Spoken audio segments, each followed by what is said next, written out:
vistosa silhueta e liderança mundial em tecnologia fizeram de Nova York a cidade modelo do futuro. Mas novas e notáveis descobertas revelaram que as origens dessa megametrópole têm raízes de milhares de anos. Desde os esportes violentos apresentados nos jardins da velha Madison Square, à celebração em Times Square de um calendário neolítico gigantesco, vocês irão descobrir que tudo o que pensavam saber sobre Nova York vem de nossos antepassados distantes. Esta é a extraordinária história da velha Nova York. Inventos da Antiguidade. A velha Nova York. Nova York é uma cidade de milagres que se eleva para as nuvens. O edifício Empire State, Wall Street, Times Square. A América começa o ano de acordo com Nova York. O mundo conta seu dinheiro de acordo com as flutuações de Wall Street. Uma área menor que 20 estádios de esportes projeta sua influência e cultura para todo o globo. Seriam elas maravilhas do mundo moderno ou será que as mesmas descobertas foram feitas em nosso passado remoto? Novas e incríveis descobertas revelam que os feitos mais celebrados de Nova York foram inventados pelos antigos antes de se perderem no tempo. Veja as grandes cidades do mundo antigo. Atenas, Roma, Alexandria ou Babilônia. Eram lugares extraordinários, eram cidades comentadas pelos povos e eram lendárias em sua época. Descobrimos provas de que ruas muito antigas eram pontilhadas de teatros 2 milênios antes de Steven Spielberg. Havia estádios com tetos retráteis e passagens subterrâneas que levavam a vida a milhões de pessoas. A revelação pode reescrever a história de como o homem saiu do mundo antigo para viver na cidade do futuro. Seja como for, o povo quer viver nas cidades. As pessoas afluem para as cidades como ímãs. Começado esse processo, começada a civilização que conhecemos, não é mais possível voltar. Cada capital do velho mundo precisava de um monumento. Uma estrutura assombrosa que unificasse os cidadãos e cimentasse sua identidade. Em Nova York, esse monumento é a Estátua da Liberdade. Ela saúda os imigrantes que vêm a Nova York desde 1886. Para nós, a Estátua da Liberdade simboliza a liberdade, provavelmente também para o mundo. Mas esse símbolo poderia não estar conosco hoje, não fosse um engenhoso segredo de construção enterrado nas ruínas da maior estátua da antiguidade. Segundo a lenda, a ilha de Rhodes possuiu, no século IV a.C., uma das fabulosas 7 maravilhas do mundo antigo, o Colosso de Rhodes. Esse gigantesco monumento elevava-se a mais de 30 metros rumo aos céus, com meros 14 metros menos que a Estátua da Liberdade. As mãos mediam 4 metros e a estátua pesava mais que 225 toneladas. Na cidade de Rhodes, nada resta do colosso original. Por que teria desaparecido? E como esse desaparecimento pôde influir na sobrevivência da Estátua da Liberdade? Partindo das pistas dos fragmentos de bronze de 2.300 anos e antigos manuais de engenharia, tentamos montar o quebra-cabeça da destruição do Colosso de Rhodes.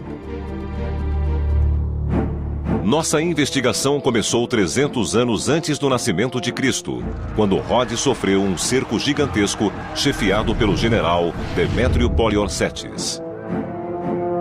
O general apoiava-se em uma torre móvel de 40 metros chamada Elépole, que em grego antigo significa tomador de cidades. Mas Rhodes conseguiu resistir a Demétrio e o cerco foi abandonado após um ano, deixando para trás a enorme Elépole. Ele chegou em 305 AC e em 304 ainda não tinha conquistado a cidade, apesar de toda a técnica avançada e das mais sofisticadas máquinas de sítio da antiguidade.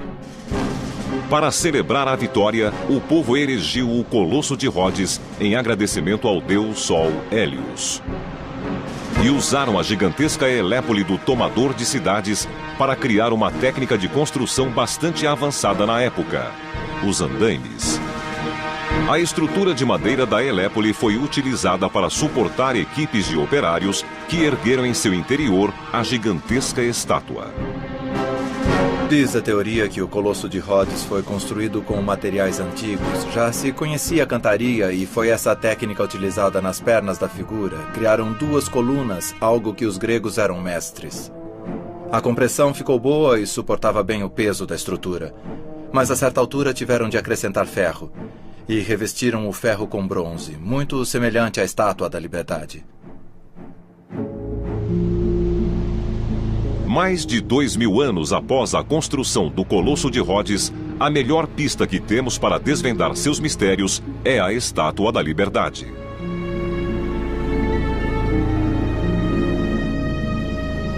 O Colosso simbolizava a unidade e vitória para a antiga Rhodes. O mesmo simbolismo tem a Estátua da Liberdade para a América. E a ligação direta da Estátua da Liberdade com o Colosso de Rhodes pode ser encontrada através do homem que a desenhou, o arquiteto francês Auguste Bartholdi. Auguste Bartholdi desenhou a estátua e estudou a fundo a arte clássica. Quando ainda era estudante, se interessou pela arquitetura grega e romana e daí passou para o Egito, fascinado com suas estátuas gigantescas de deuses e faraós. O Colosso de Rhodes chamou-lhe muito a atenção, como sendo a mais monumental de todas as obras. Bartholdi ficou obcecado com ela e se determinou a trazê-la da antiguidade para o mundo moderno, o que seria um novo colosso. O arquiteto Glenn Leach passou a vida estudando a estrutura da Estátua da Liberdade. E foi chamado após os ataques de 11 de setembro para examinar as medidas de segurança da estátua e fazer o que os antigos não podiam: garantir que o monumento sobrevivesse à ação do tempo. Essa estátua sempre teve um lugar especial em meu coração. Eu cresci em Staten Island e a observei centenas de vezes quando pegava a balsa. O fato de ter trabalhado na Estátua da Liberdade e ajudado a modernizá-la para enfrentar o século XXI foi maravilhoso para mim. Algo de que sempre terei muito orgulho. Examinando a estátua de Nova York, Glenn começou a descobrir paralelos incontestáveis entre esses 2 monumentos urbanos. Há muitos pontos de comparação entre o Colosso e a Estátua da Liberdade. O mais evidente é a localização. Ambos ficaram na entrada da cidade mais importante da época. E ambos foram as maiores estruturas existentes. Glenn usou seu conhecimento da Estátua da Liberdade para descobrir como o Colosso de Rhodes teria sido há 23 séculos. O cobre, com o tempo, ganha a chamada ferrugem nobre. E a cor da ferrugem nobre é aquela pátina verde que vemos na estátua, enquanto no Colosso dizem que o bronze permaneceu brilhante. Teria sido algo assombroso essa estátua de bronze brilhante. Construir o Colosso de Rhodes foi uma verdadeira façanha.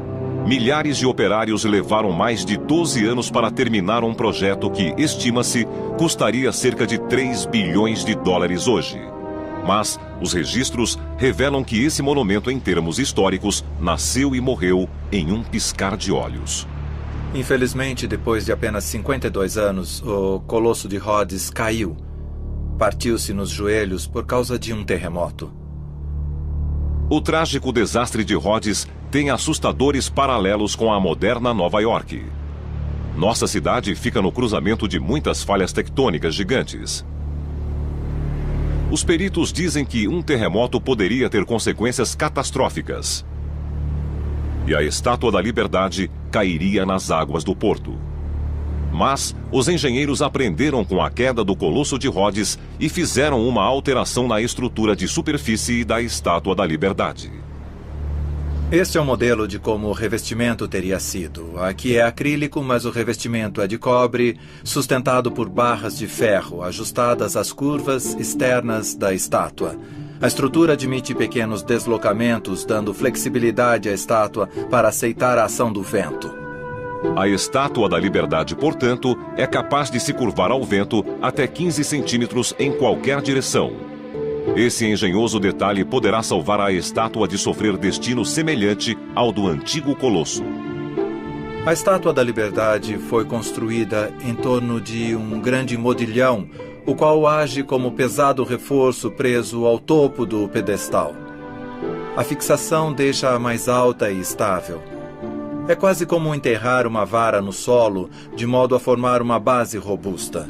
O pedestal age mais como uma base, o que dá à estátua maior estabilidade. O legado do Colosso de Rhodes está vivo, não só no maior monumento de Nova York, como em cada arranha-céu de qualquer cidade moderna. Imagens simbólicas são importantes para as cidades. Basta olhar para Rhodes com seu colosso. Nova York tem sua Estátua da Liberdade. Uma coisa realmente importante para qualquer cidade é possuir um símbolo. Por trás da grandiosidade e ambição dos antigos povos, achava-se um desafio fundamental: a sobrevivência.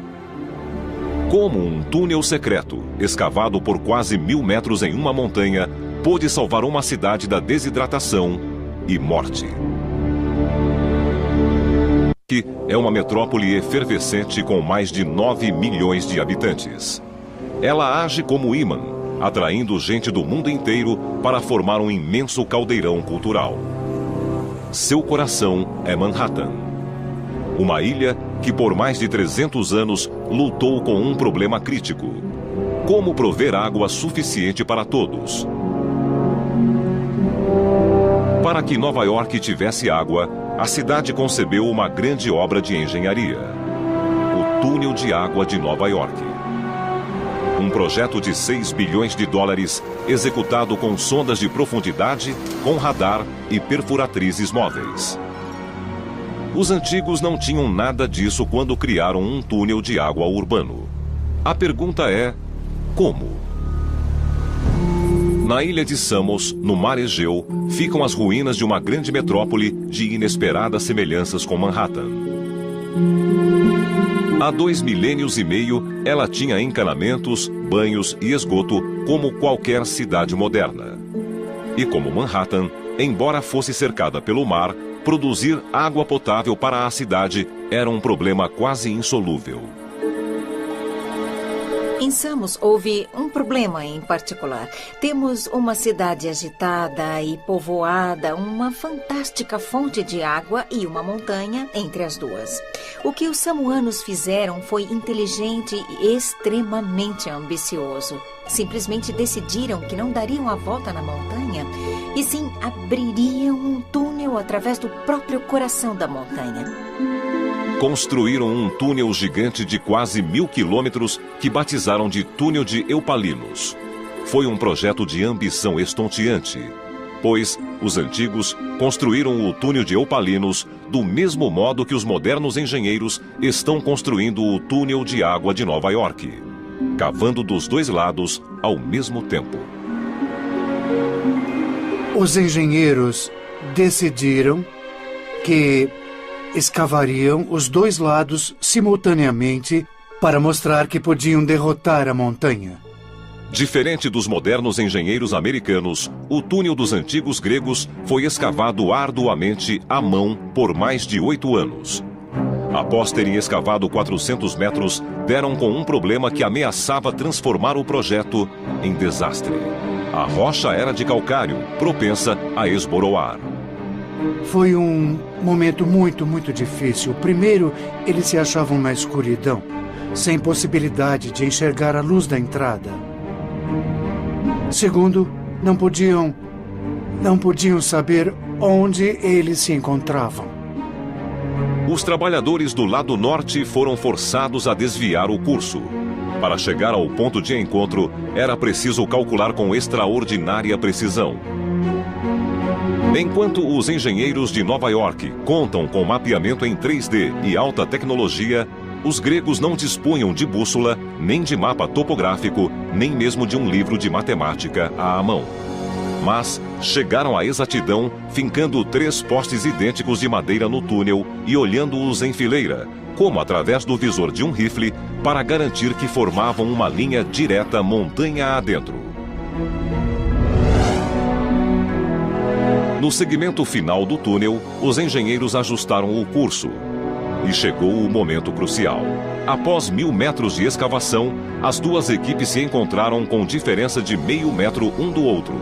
Samos, a Manhattan do Velho Mundo, finalmente teria água em abundância. No encontro estavam separados por 60 centímetros de terra. É um feito fantástico de engenharia.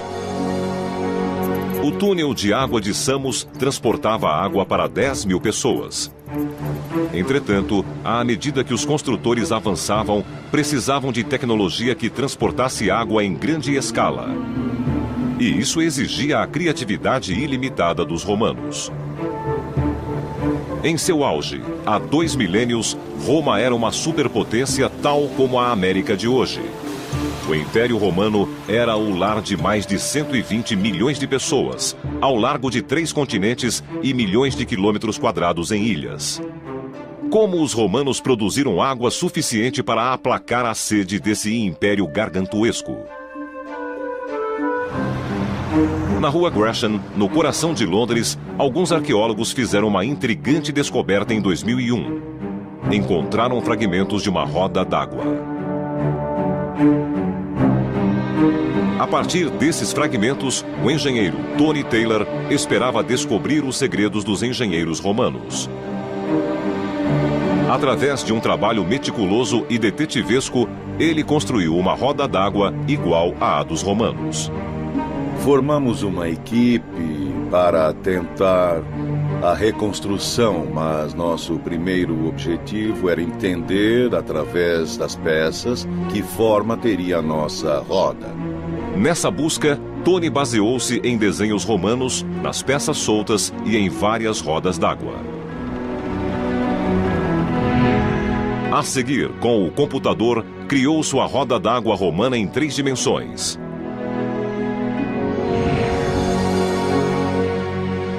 O resultado final dessa experiência acha-se no Museu de Londres. Temos então os 2 escravos que giram o cabrestante. Este aciona as 3 engrenagens de cima na horizontal. E essas acionam o eixo horizontal com a engrenagem vertical. E isso nos conduz até a roda mestra. Essa roda é um componente complicado. Ela tem uma corrente dupla com caçambas acopladas que giram até o alto da roda e descarregam neste canal, de onde a água sai em nível alto. Dentro da roda, vemos que a água é descarregada através dos cortes em V feitos na madeira. As rodas d'água maiores de Roma eram realmente máquinas enormes, acionadas por até 50 escravos. Mesmo esta roda pequena pode produzir uma incrível quantidade de água. Estamos produzindo entre 60 e 70 mil litros por dia. Este simples dispositivo produz água suficiente para que 300 pessoas tomem banho, bebam e cozinhem todos os dias. Esta roda d'água foi só uma entre milhares de outras do Império que alimentavam um sistema de canais de pedra chamado aquedutos. Se uníssemos todos os aquedutos de Roma, teríamos cerca de 500 quilômetros servindo água potável a todo o Império. Os romanos eram muito eficientes na distribuição de água. Se olharmos para Roma, no pico do poder, quando cerca de 1 milhão de pessoas vivia lá, chegaremos à conclusão de que naquela época a população tinha acesso a mais ou menos 1.000 litros de água por pessoa. É muito mais do que podemos ter hoje em dia. Quando os engenheiros da época puderam gerar tamanha quantidade de água, começaram a desenvolver certos luxos, como fazer a água jorrar para cima. É a cidade que nunca dorme. Filmes, musicais e shows acontecem 24 horas por dia. Só na Broadway, anualmente 12 milhões de pessoas compram bilhetes para os mais grandiosos espetáculos do planeta.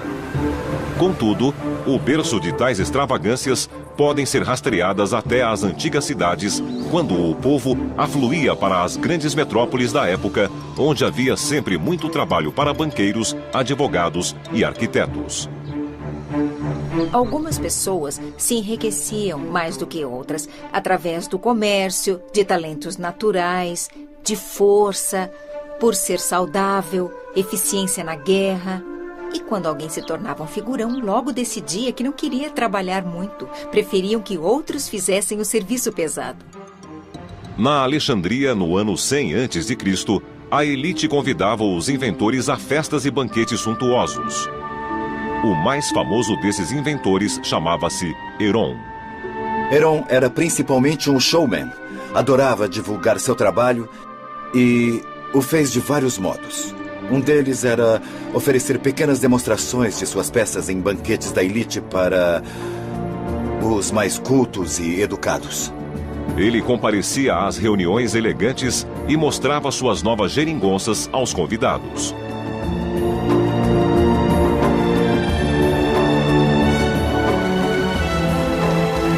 Mais de 1 milênio antes que Nova York fosse fundada, Heron inventou um modo de fazer a água jorrar para cima. Diferente das fontes do Central Park ou dos jardins de Nova York, seu engenho operava sem eletricidade, nem bombas, nem mesmo a força humana. Como Heron chegou a isso foi um mistério durante 2000 anos. Richard Windley, que faz maquetes para a nossa equipe, acredita ter a resposta. Isso aqui é apenas um recipiente que vamos encher de líquido. Quando a válvula é aberta, toda a água desse recipiente vai escorrer tão depressa quanto o tubo deixar para o recipiente de baixo que está vedado. À medida que ele se enche, vai comprimindo o ar, que é forçado a subir pela pipeta. A pressão do ar, então, chega ao recipiente de cima. Os tubos e câmaras formam um sistema totalmente vedado. Nem ar, nem água conseguem escapar. Quando a água cai, o ar é forçado para cima, onde está a segunda câmara. Esse ar, por sua vez, força a água para cima para o segundo recipiente. Agora vou encher o recipiente e abrir a válvula. Vejamos se funciona. A fonte de Heron, dizem, desafiava a gravidade. Se o modelo de Richard funcionar, a fonte deverá encher-se de novo e de novo, horas a fio. Acabei de abrir a válvula, vemos a água escorrendo do recipiente, tão rápido quanto consegue, direto para o recipiente de baixo, que já está se enchendo. A pressão dessa água, sob a gravidade, vai comprimindo o ar no recipiente de baixo. A pressão vai se avolumando e vai chegar aqui em cima. Daqui a pouco veremos a água jorrar do recipiente de cima e cair no de baixo. Sim, aí está. Começou a funcionar. E isso vai esguichar para dentro do recipiente e talvez até mais longe. É isso aí, deu certo.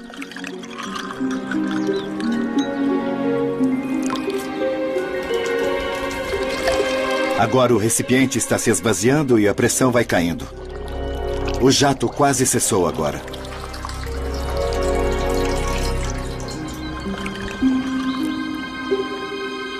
À medida que a diversão aumentava, as pessoas exigiam técnicas cada vez mais avançadas.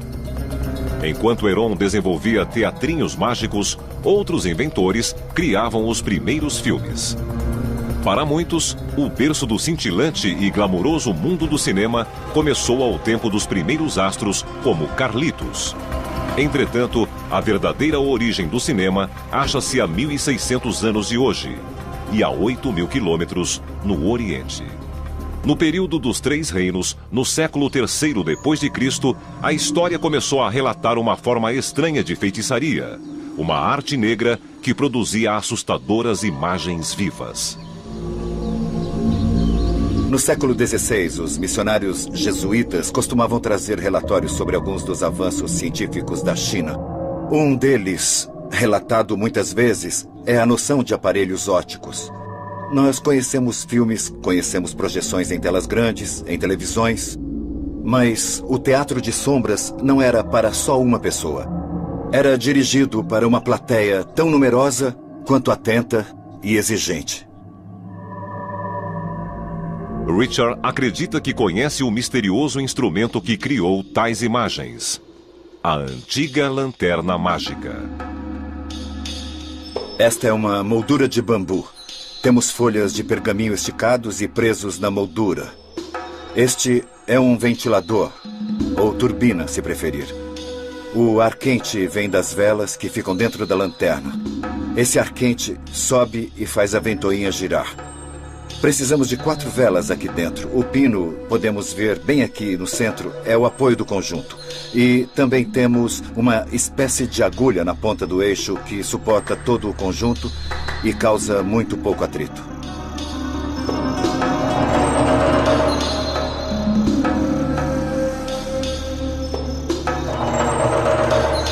Eram verdadeiras geringonças que emulavam comédias famosas, danças, viagens, batalhas. Tivessem os antigos chineses acrescentado um simples item, uma lente óptica para ajudar a projeção de imagens, o advento dos filmes teria avançado 2 milênios. E o mundo de Hollywood, hoje, certamente seria bem diferente.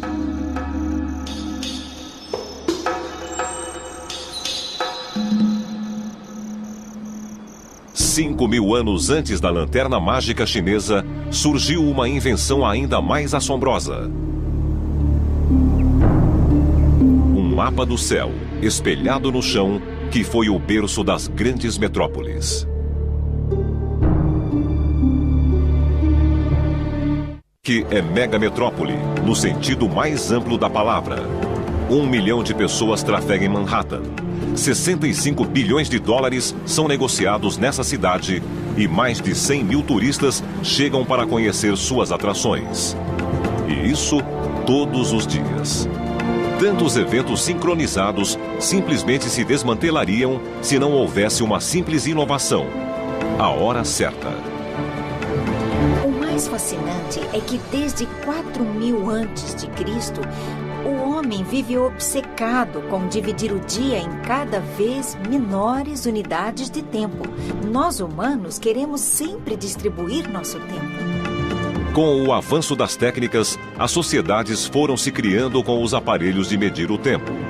Dos relógios de sol chineses aos relógios de água medievais, esses aparelhos eram o piloto de nossas civilizações. Há relógios em cada cidade. Estão presentes hoje e eram o coração de todas as antigas cidades. Entretanto, os primeiros relógios não mediam horas, mas dias, meses e até anos. Eram os calendários antigos. Recentemente, descobriu-se um calendário de 70 metros de diâmetro, indicando que os antigos mediam o tempo em escala interplanetária e com exatidão muito além do que poderíamos imaginar. Em uma longínqua região da Alemanha Oriental, o arqueólogo Andreas North sobrevoou um ponto que parecia ser uma fazenda. O monumento em círculo foi descoberto com fotos aéreas devido às diferenças de cor de fundo. Nós podíamos ver uma vala, mas só a vala. As imagens continham uma série de marcas inexplicáveis. Uma investigação no solo revelou sinais de uma povoação antiga e de um fascinante monumento circular. A descoberta abalou o mundo da arqueologia. O monumento remonta a mais de 2.000 anos antes da Grande Pirâmide do Egito e a quase 7.000 anos antes da moderna Nova York. É o Círculo de Gossec, o primeiro medidor de tempo que existiu neste mundo. Assim como os cidadãos de Nova York olham o relógio de Times Square, o homem neolítico sabia qual era o dia mais longo do ano para os rituais de vida ou morte. Este monumento era ligado à morte, talvez com o passado, mas o que está muito visível aqui é que era ligado à fertilidade, pois se baseava no sol. E o sol traz vida a cada dia, traz vida a cada ano. Após anos de exaustivo trabalho de campo, Andreas reconstruiu o Círculo de Gossec. 2.000 estacas de madeira formaram uma réplica do calendário que aqui esteve no 5º milênio antes de Cristo. A equipe descobriu que o monumento estava alinhado com incrível exatidão ao nascimento e ao pôr do sol. Estas falhas são orientações astronômicas ou referências. Por exemplo, estas estão indicando o solstício de inverno, ou a época do dia mais curto e da noite mais longa. No norte temos a orientação ao solstício de verão, o dia mais longo e a noite mais curta. As entradas de sudoeste e sudeste estão situadas com quase exatidão, tendo 100 graus de separação. No dia mais curto do ano, eles marcaram o ponto em que o sol subia e se punha, indicando assim quando o ano solar terminava. Uma vez conhecedores do tempo, o povo começou a sincronizar os eventos, construindo povoações cada vez maiores. Isto aqui é importante, porque pela primeira vez temos um ponto de culto, o centro de culto de uma grande sociedade. Não sabemos como vivia o antigo povo de Gorsek, mas sabemos que sua capacidade de marcar a passagem do tempo transformou este local em solo sagrado. Ciclos de colheita, guerras e viagens podiam ser medidos, e assim nasceu a cidade. Além disso, Gorsek criou uma revolucionária teoria.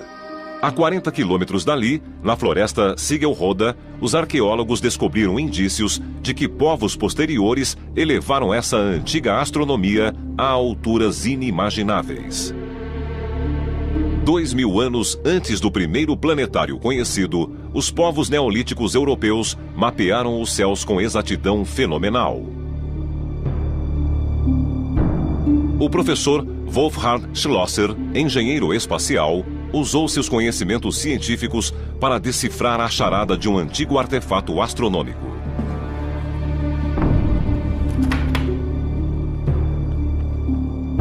Este é o disco de Nebra. Tem cerca de 3.600 anos e foi encontrado na Alemanha Central. O disco de Nebra exibe os mesmos segmentos de círculo encontrados em Gorsek. Quando alinhamos os dois, vemos que se encaixam como uma perfeita combinação. Ambas as descobertas parecem ser projetadas para marcar os solstícios de verão e inverno no calendário da Terra. Claro, não temos estrelas no Gorsek, nem nenhuma estaca no disco, mas do ponto de vista astronômico, eles são muito semelhantes e indicam que nesse intervalo de 3.300 anos, a astronomia mais ou menos permaneceu a mesma. Mas o disco de Nebra é bem mais complexo do que o círculo de Gorsek. Além do Sol e da Lua, ele representa 32 pontos, incluindo este estranho grupo de 7. Não há pistas em Gorsek, nem em toda a região, sobre o que significam esses pontos. Nem há nada nos céus de nosso planeta que se assemelhe a eles. Mas, se ajustarmos os céus, tal como era há 36 séculos, quando o disco foi feito, descobrimos que eles se encaixam exatamente com a constelação das Pleiades, 7 estrelas que não mais vemos a olho nu. Tais descobertas mudaram nossa noção sobre essa época. Eram sagradas na sua origem, na Idade do Bronze, e creio que o significado do disco hoje se perdeu. O conhecimento antigo do cosmo lançou uma incrível jornada de busca que desembocou nas estações espaciais do século XXI. Também mudou nossas cidades. À medida que fomos conhecendo o tempo e o universo, fomos mudando de costumes. E assim, seguiremos sem possibilidade de volta. Mas o que realmente transformou cidades em megametrópoles foi outra grandiosa inovação: os antigos estádios. Só que eles não apresentavam apenas esportes, mas lutas épicas e sangrentas que chegavam a matar 10.000 pessoas em um dia.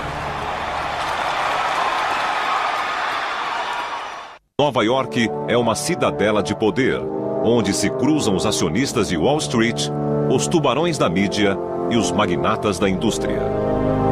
Através da história, uma única cidade rivalizou-se com o alcance de Nova York. E essa cidade é a velha Roma. Há 2 milênios, Roma era o lar de mais de 1 milhão de pessoas. Alguns acreditam que em Roma havia mais pessoas por metro quadrado que na moderna Manhattan. Sua população era tão diversa quanto qualquer metrópole de hoje, com ricos e pobres, imperadores e escravos. À medida que a população crescia, mais amontoada ficava. E sempre houve um perigo nisso, de muita gente confinada. Pois a elite política queria se assegurar de que mantinha o controle da população. Em Roma, como em Nova York, a elite batalhava para ganhar o coração e a mente do povo. Enquanto os figurões de Manhattan usam a mídia e relações públicas, a engenhosa solução romana foi pacificar o povo com entretenimento. Naquela época, o entretenimento, na verdade, não passava de puro suborno. Tentavam ganhar popularidade e a aprovação das massas como forma de subjugá-las ou então de controlá-las. O imperador que oferecesse o espetáculo mais empolgante tornava-se o mais popular. E popularidade significava poder. Era um desafio oferecer sistemas de entretenimento cada vez mais avançados, nunca antes oferecidos. Assim nasceu a diversão das massas. Pensemos nas grandes cerimônias, nas aberturas esportivas, como as Olimpíadas ou a Copa do Mundo, com imagens a laser, centenas de pessoas se apresentando para uma imensa plateia. Achamos poderoso, achamos dramático. Se compararmos com isso, baseando-nos nos relatórios dos eventos, particularmente da Roma Imperial, então nossas festas empalidecem até ficarem insignificantes. A suprema realização dessa ideia resumiu-se no Coliseu. Esse mega monumento de 30 metros de altura com várias camadas foi o maior de sua época. A melhor estimativa de capacidade do Coliseu é algo em torno de 65 a 70 mil pessoas. A coisa mais interessante é que, mesmo os espectadores mais remotos da última torrinha, apesar de tão afastados, ainda tinham boa visibilidade do que se passava na arena. Os romanos ultrapassaram os limites da diversão audiovisual da época. Conseguiram tal façanha usando mais de 100 mil metros cúbicos de pedra. Você precisaria de um carro de bois com um enorme bloco de pedra, chegando ao local da obra a cada 2 ou 3 minutos, dia e noite, e por mais de 7 anos de trabalho. Espantosamente, esse feito de engenharia não foi ultrapassado durante milênios. O segredo dos estádios ultramodernos é que eles copiam a tecnologia usada pelos romanos há séculos e séculos. É um estádio com 74.500 assentos e agora está quieto, mas com a multidão tudo mudava. Havia barulho, tensão, clima, exatamente como no moderno estádio de esportes. Os anfiteatros romanos, ou o Coliseu em particular, nunca foi ultrapassado. Este estádio moderno tem um teto retrátil suportado por 4 pilares gigantescos, uma inovação que tem 2.000 anos. A cobertura da área pública do Coliseu era inteiramente feita com uma espécie de lona, talvez esticada por cordas presas em mastros. Isso faz todo sentido porque hoje sabemos que havia cerca de 1.000 homens da Marinha Naval do país à disposição em Roma, especificamente para operar os toldos que cobriam o Coliseu. Protegidos pelo teto retrátil, os espectadores podiam se empolgar com os jogos mortais dos gladiadores, execuções e sacrifícios de 9.000 animais em apenas 100 dias. Mas, quanto mais os imperadores ofereciam espetáculos exóticos e sofisticados, mais a multidão exigia. A cada ano, os engenheiros tinham de inventar espetáculos extravagantes para satisfazer o insaciável apetite do povo. Em 85 a.C., o imperador Domiciano propôs o impossível. Ordenou que se usassem 2 trilhões de litros de água em um espetáculo chamado naumaquia. A naumaquia era uma batalha naval que acontecia em lugares como o Coliseu, envolvia milhares de pessoas e era uma encenação, às vezes, recriando uma batalha histórica, mas envolvendo criminosos e prisioneiros, que eram obrigados a lutar. O Coliseu foi inundado para permitir a encenação de uma gigantesca batalha naval. A transformação da arena de quase 3 mil metros quadrados em um lago foi um desafio que deixou para trás os estádios mais modernos. Um dos temas que perseguimos é como manter um evento aquático, como inundar a arena de um estádio e criar um espetáculo aquático. Ainda não chegamos lá.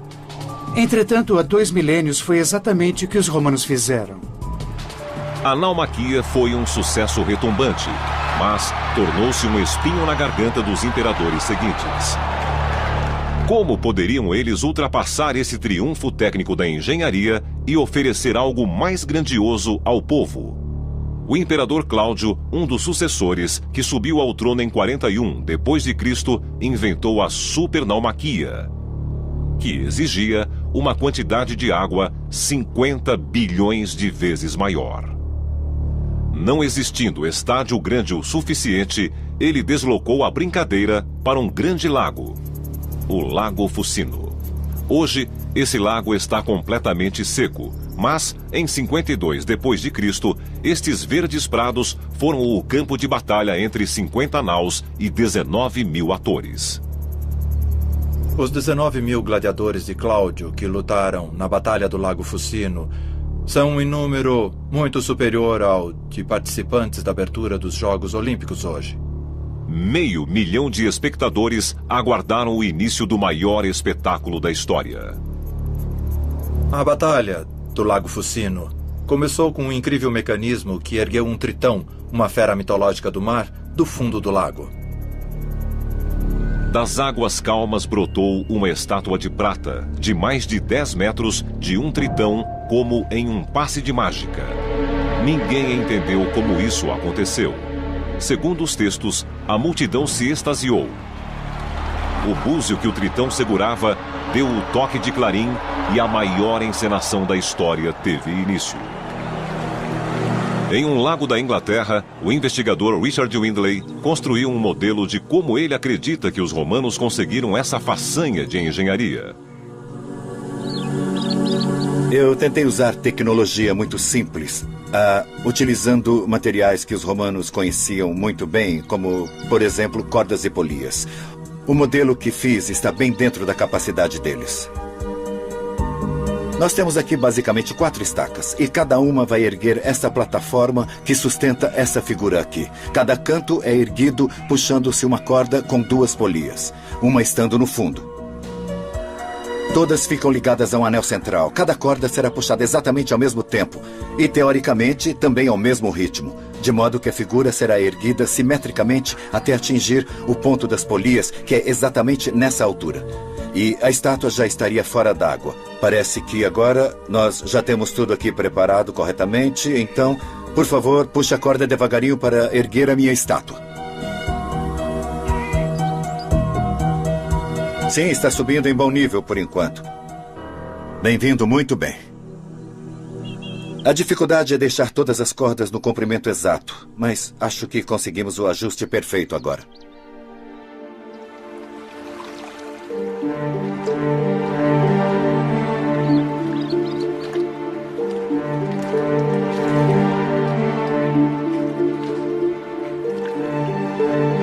O modelo de Richard foi erguido através da força de um só.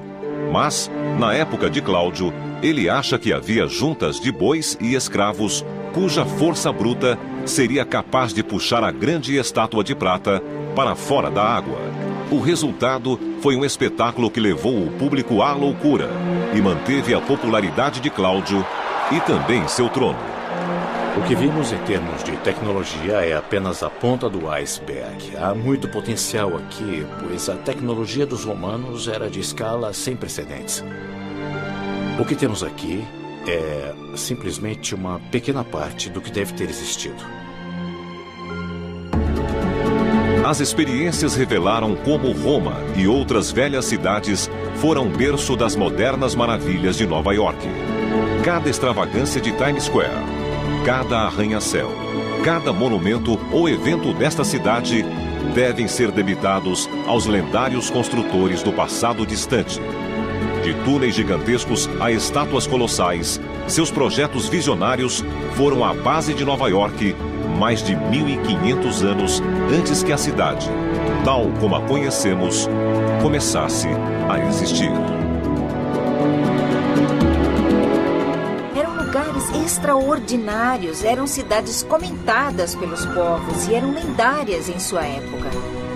Descobrimos provas de que ruas muito antigas eram pontilhadas de teatros 2 milênios antes de Steven Spielberg. Havia estádios com tetos retráteis e passagens subterrâneas que levavam a vida a milhões de pessoas. A revelação pode reescrever a história de como o homem saiu do mundo antigo para viver na cidade do futuro. Seja como for, o povo quer viver nas cidades. As pessoas afluem para as cidades como ímãs. Começado esse processo, começada a civilização que conhecemos, não é mais possível voltar. Cada capital do velho mundo precisava de um monumento. Uma estrutura assombrosa que unificasse os cidadãos e cimentasse sua identidade. Em Nova York, esse monumento é a Estátua da Liberdade. Ela saúda os imigrantes que vêm a Nova York desde 1886. Para nós, a Estátua da Liberdade simboliza a liberdade, provavelmente também para o mundo. Mas esse símbolo poderia não estar conosco hoje, não fosse um engenhoso segredo de construção enterrado nas ruínas da maior estátua da antiguidade. Segundo a lenda, a ilha de Rhodes possuiu, no século IV a.C., uma das fabulosas 7 maravilhas do mundo antigo, o Colosso de Rhodes. Esse gigantesco monumento elevava-se a mais de 30 metros rumo aos céus, com meros 14 metros menos que a Estátua da Liberdade. As mãos mediam 4 metros e a estátua pesava mais que 225 toneladas. Na cidade de Rhodes, nada resta do colosso original. Por que teria desaparecido? E como esse desaparecimento pôde influir na sobrevivência da Estátua da Liberdade? Partindo das pistas dos fragmentos de bronze de 2.300 anos e antigos manuais de engenharia, tentamos montar o quebra-cabeça da destruição do Colosso de Rhodes. Nossa investigação começou 300 anos antes do nascimento de Cristo, quando Rhodes sofreu um cerco gigantesco chefiado pelo general Demétrio Poliorcetes. O general apoiava-se em uma torre móvel de 40 metros chamada Elépole, que em grego antigo significa tomador de cidades. Mas Rhodes conseguiu resistir a Demétrio e o cerco foi abandonado após um ano, deixando para trás a enorme Elépole. Uma simples inovação, a hora certa. O mais fascinante é que desde 4.000 a.C., o homem vive obcecado com dividir o dia em cada vez menores unidades de tempo. Nós, humanos, queremos sempre distribuir nosso tempo. Com o avanço das técnicas, as sociedades foram se criando com os aparelhos de medir o tempo. Dos relógios de sol chineses aos relógios de água medievais, esses aparelhos eram o piloto de nossas civilizações. Há relógios em cada cidade, estão presentes hoje e eram o coração de todas as antigas cidades. Entretanto, os primeiros relógios não mediam horas, mas dias, meses e até anos. Eram os calendários antigos. Recentemente, descobriu-se um calendário de 70 metros de diâmetro, indicando que os antigos mediam o tempo em escala interplanetária e com exatidão muito além do que poderíamos imaginar. Em uma longínqua região da Alemanha Oriental, o arqueólogo Andreas North sobrevoou um ponto que parecia ser uma fazenda. O monumento em círculo foi descoberto com fotos aéreas devido às diferenças de cor de fundo. Nós podíamos ver uma vala, mas só a vala. As imagens continham uma série de marcas inexplicáveis. Uma investigação no solo revelou sinais de uma povoação antiga e de um fascinante monumento circular.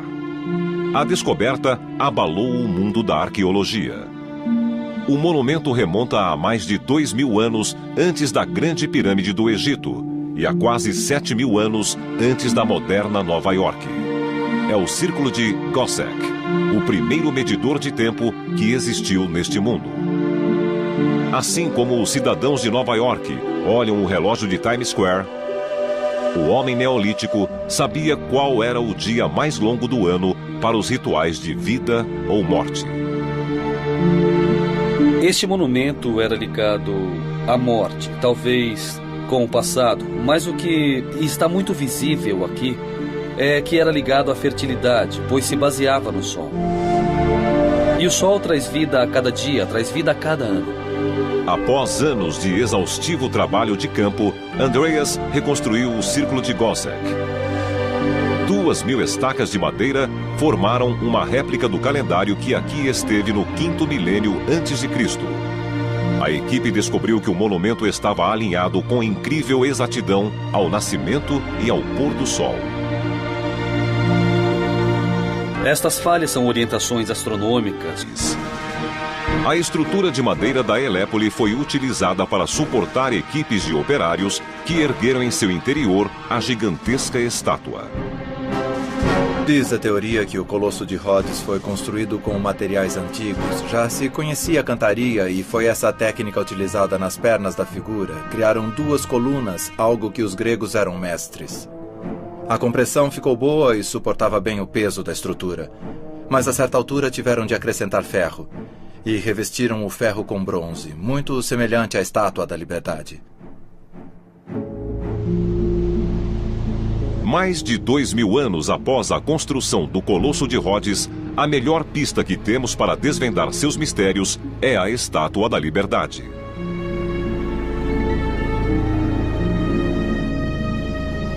O Colosso simbolizava a unidade e vitória para a antiga Rhodes. O mesmo simbolismo tem a Estátua da Liberdade para a América. E a ligação direta da Estátua da Liberdade com o Colosso de Rhodes pode ser encontrada através do homem que a desenhou, o arquiteto francês Auguste Bartholdi.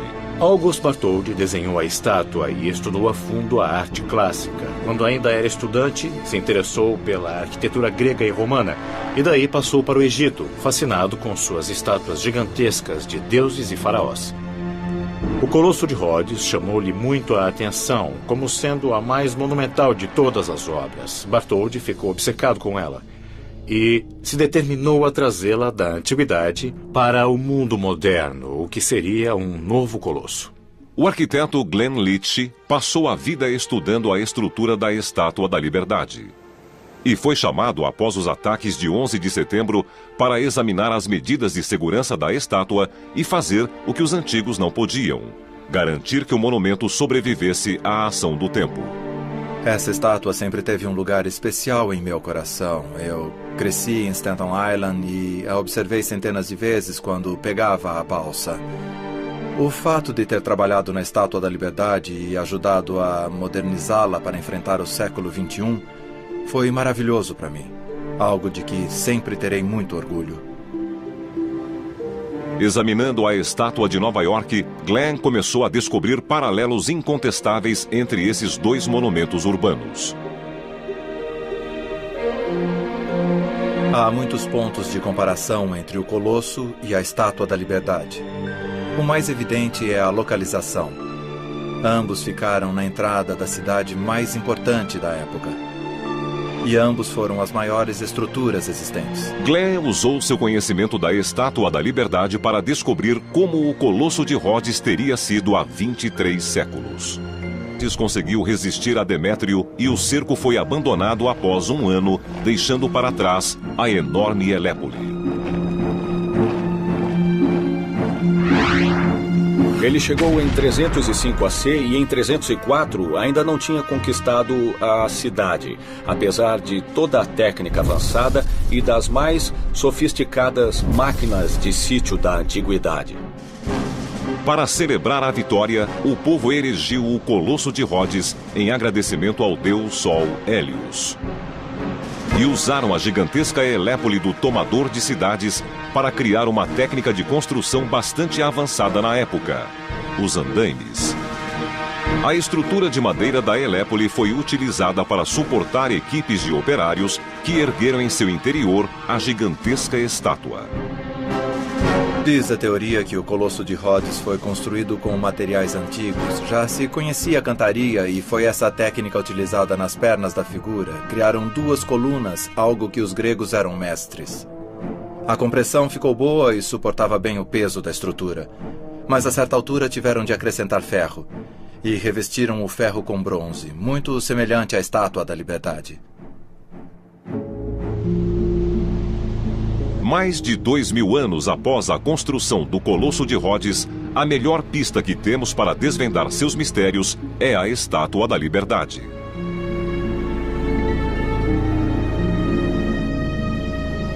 O Colosso simbolizava a unidade e vitória para a antiga Rhodes. O mesmo simbolismo tem a Estátua da Liberdade para a América.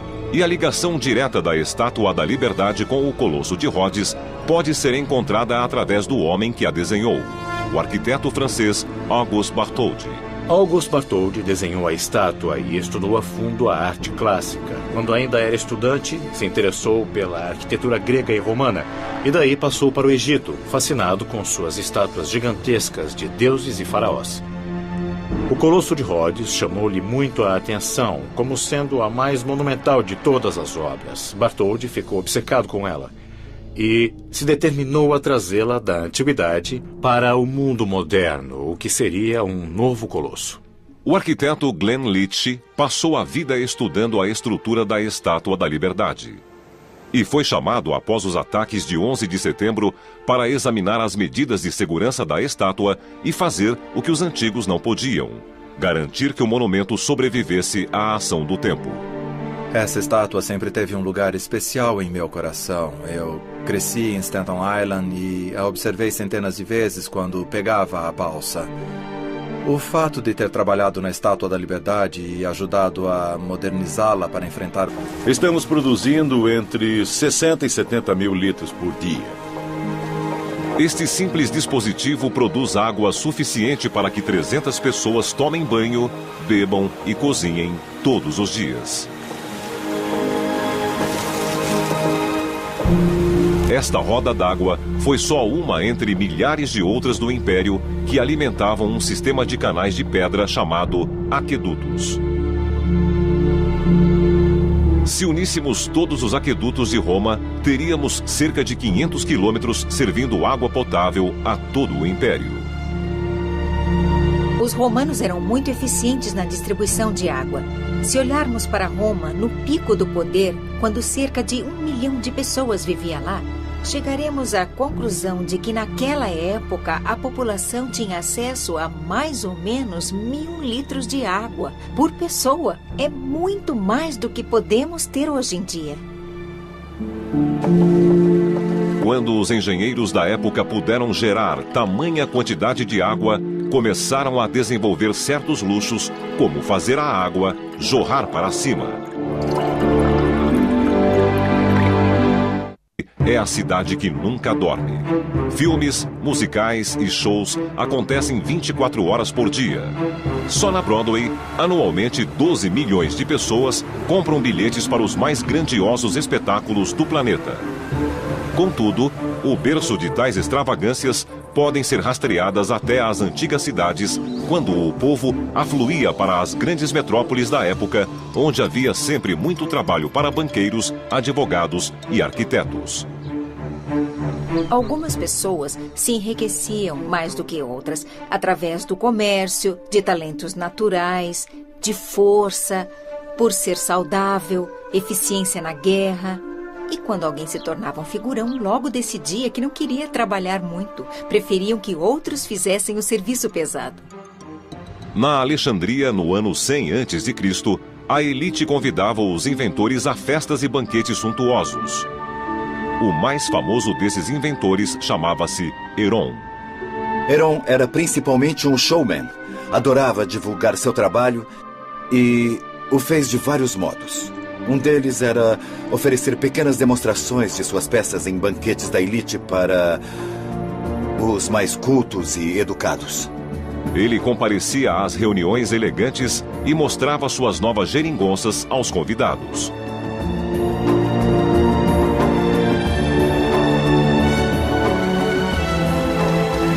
Mais de 1 milênio antes que Nova York fosse fundada, Heron inventou um modo de fazer a água jorrar para cima. Com imagens a laser, centenas de pessoas se apresentando para uma imensa plateia.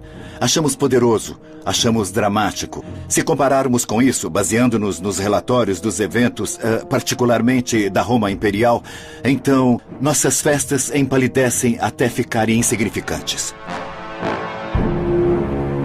A suprema realização dessa ideia resumiu-se no Coliseu. Esse mega monumento de 30 metros de altura com várias camadas foi o maior de sua época. A melhor estimativa de capacidade do Coliseu é algo em torno de 65 a 70 mil pessoas. A coisa mais interessante é que, mesmo os espectadores mais remotos da última torrinha, apesar de tão afastados, ainda tinham boa visibilidade do que se passava na arena. Os romanos ultrapassaram os limites da diversão audiovisual da época. Conseguiram tal façanha usando mais de 100 mil metros cúbicos de pedra. Você precisaria de um carro de bois com um enorme bloco de pedra, chegando ao local da obra a cada 2 ou 3 minutos, dia e noite, e por mais de 7 anos de trabalho. Espantosamente, esse feito de engenharia não foi ultrapassado durante milênios. O segredo dos estádios ultramodernos é que eles copiam a tecnologia usada pelos romanos há séculos e séculos. É um estádio com 74.500 assentos e agora está quieto, mas com a multidão tudo mudava. Havia barulho, tensão, clima, exatamente como no moderno estádio de esportes. Os anfiteatros romanos, ou o Coliseu em particular, nunca foi ultrapassado. Este estádio moderno tem um teto retrátil suportado por 4 pilares gigantescos, uma inovação que tem 2.000 anos. A cobertura da área pública do Coliseu era inteiramente feita com uma espécie de lona, talvez esticada por cordas presas em mastros. Isso faz todo sentido porque hoje sabemos que havia cerca de 1.000 homens da Marinha Naval do país à disposição em Roma, especificamente para operar os toldos que cobriam o Coliseu. Protegidos pelo teto retrátil, os espectadores podiam se empolgar com os jogos mortais dos gladiadores, execuções e sacrifícios de 9.000 animais em apenas 100 dias. Mas, quanto mais os imperadores ofereciam espetáculos exóticos e sofisticados, mais a multidão exigia. A cada ano, os engenheiros tinham de inventar espetáculos extravagantes para satisfazer o insaciável apetite do povo. Em 85, mas novas e notáveis descobertas revelaram que as origens dessa megametrópole têm raízes de milhares de anos.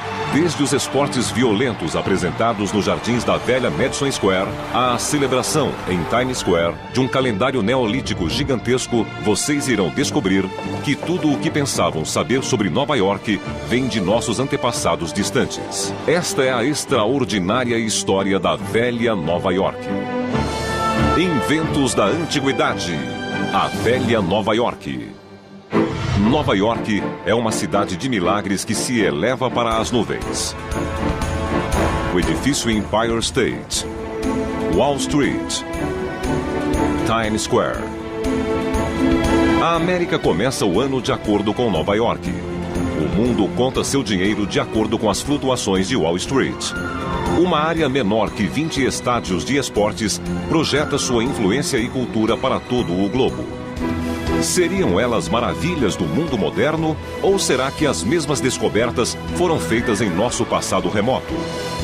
Novas e incríveis descobertas revelam que os feitos mais celebrados de Nova York foram inventados pelos antigos antes de se perderem no tempo. Veja as grandes cidades do mundo antigo. Atenas, Roma, Alexandria ou Babilônia. Eram lugares extraordinários, eram cidades comentadas pelos povos e eram lendárias em sua época. Descobrimos provas de que ruas muito antigas eram pontilhadas de teatros 2 milênios antes de Steven Spielberg. Havia estádios com tetos retráteis e passagens subterrâneas que levavam a vida a milhões de pessoas. A revelação pode reescrever a história de como o homem saiu do mundo antigo para viver na cidade do futuro. Seja como for, o povo quer viver nas cidades. As pessoas afluem para as cidades como ímãs. Começado esse processo, começada a civilização que conhecemos, não é mais possível voltar. Cada capital do velho mundo precisava de um monumento. Uma estrutura assombrosa que unificasse os cidadãos e cimentasse sua identidade. Em Nova York, esse monumento é a Estátua da Liberdade. Ela saúda os imigrantes que vêm a Nova York desde 1886. Para nós, a Estátua da Liberdade simboliza a liberdade, provavelmente também para o mundo.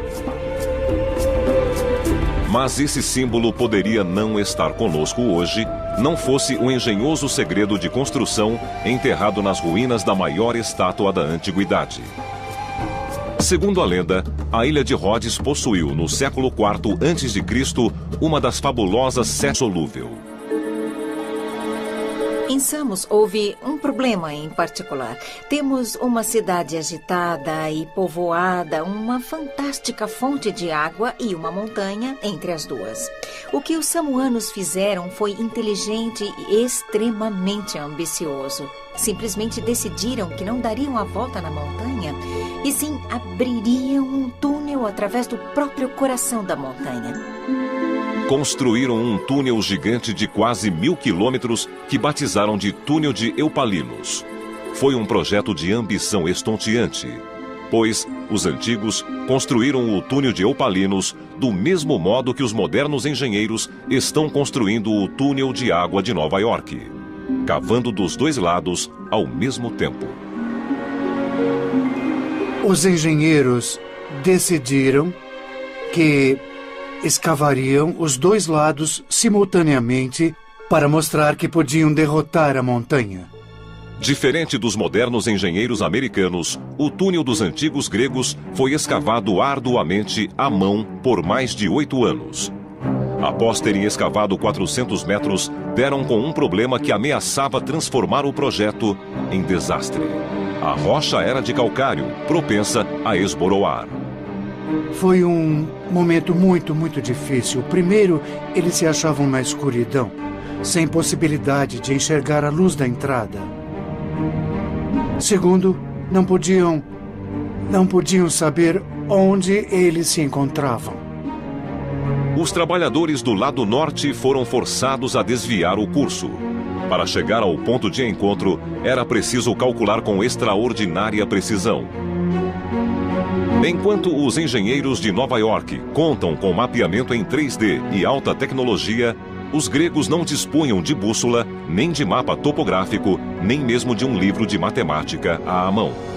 Mas chegaram à exatidão fincando 3 postes idênticos de madeira no túnel e olhando-os em fileira, como através do visor de um rifle, para garantir que formavam uma linha direta montanha adentro. No segmento final do túnel, os engenheiros ajustaram o curso. E chegou o momento crucial. Após 1000 metros de escavação, as duas equipes se encontraram com diferença de meio metro um do outro. Samos, a Manhattan do Velho Mundo, finalmente teria água em abundância. No encontro estavam separados por 60 centímetros de terra. É um feito fantástico de engenharia. O túnel de água de Samos transportava água para 10.000 pessoas. Entretanto, à medida que os construtores avançavam, precisavam de tecnologia que... Temos então os 2 escravos que giram o cabrestante. Este aciona as 3 engrenagens de cima na horizontal. E essas acionam o eixo horizontal com a engrenagem vertical. E isso nos conduz até a roda mestra. Essa roda é um componente complicado. Ela tem uma corrente dupla, com caçambas acopladas, que giram até o alto da roda e descarregam neste canal, de onde a água sai em nível alto. Dentro da roda, vemos que a água é descarregada através dos cortes em V feitos na madeira. As rodas d'água maiores de Roma eram realmente máquinas enormes, acionadas por até 50 escravos. Mesmo esta roda pequena pode produzir uma incrível quantidade de água. Estamos produzindo entre 60 e 70 mil litros por dia.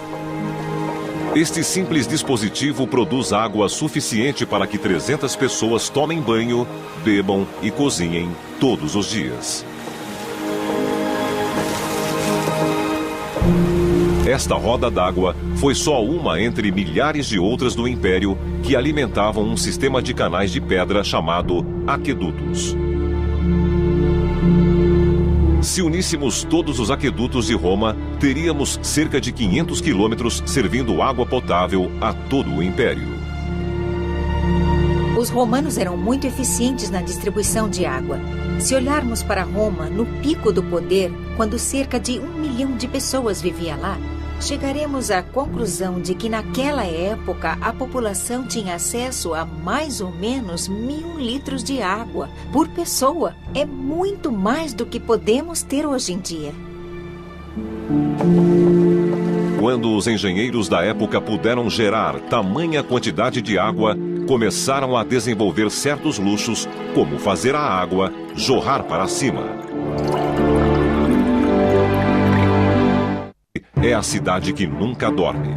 Filmes, musicais e shows acontecem 24 horas por dia. Só na Broadway, anualmente 12 milhões de pessoas compram bilhetes para os mais grandiosos espetáculos do planeta. Contudo, o berço de tais extravagâncias podem ser rastreadas até às antigas cidades, quando o povo afluía para as grandes metrópoles da época, onde havia sempre muito trabalho para banqueiros, advogados e arquitetos. Algumas pessoas se enriqueciam mais do que outras, através do comércio, de talentos naturais, de força, por ser saudável. Em torno de um grande modilhão, o qual age como pesado reforço preso ao topo do pedestal. A fixação deixa-a mais alta e estável. É quase como enterrar uma vara no solo, de modo a formar uma base robusta. O pedestal age mais como uma base, o que dá à estátua maior estabilidade. O legado do Colosso de Rhodes está vivo, não só no maior monumento de Nova York, como em cada arranha-céu de qualquer cidade moderna. Imagens simbólicas são importantes para as cidades. Basta olhar para Rhodes com seu colosso. Nova York tem sua Estátua da Liberdade. Uma coisa realmente importante para qualquer cidade é possuir um símbolo. Por trás da grandiosidade e ambição dos antigos povos, achava-se um desafio fundamental: a sobrevivência. Como um túnel secreto, escavado por quase 1.000 metros em uma montanha, pôde salvar uma cidade da desidratação e morte. É uma metrópole efervescente com mais de 9 milhões de habitantes. Ela age como ímã, atraindo gente do mundo inteiro para formar um imenso caldeirão cultural. Seu coração é Manhattan, uma ilha que por mais de 300 anos lutou com um problema crítico: como prover água suficiente para todos. Para que Nova York tivesse água, a cidade concebeu uma grande obra de engenharia: o Túnel de Água de Nova York. Um projeto de 6 bilhões de dólares, executado com sondas de profundidade, com radar e perfuratrizes móveis. Os antigos não tinham nada disso quando criaram um túnel de água urbano. A pergunta é: como?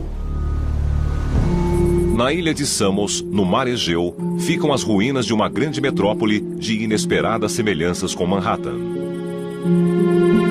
Há 2,5 milênios, ela tinha encanamentos, banhos e esgoto como qualquer cidade moderna.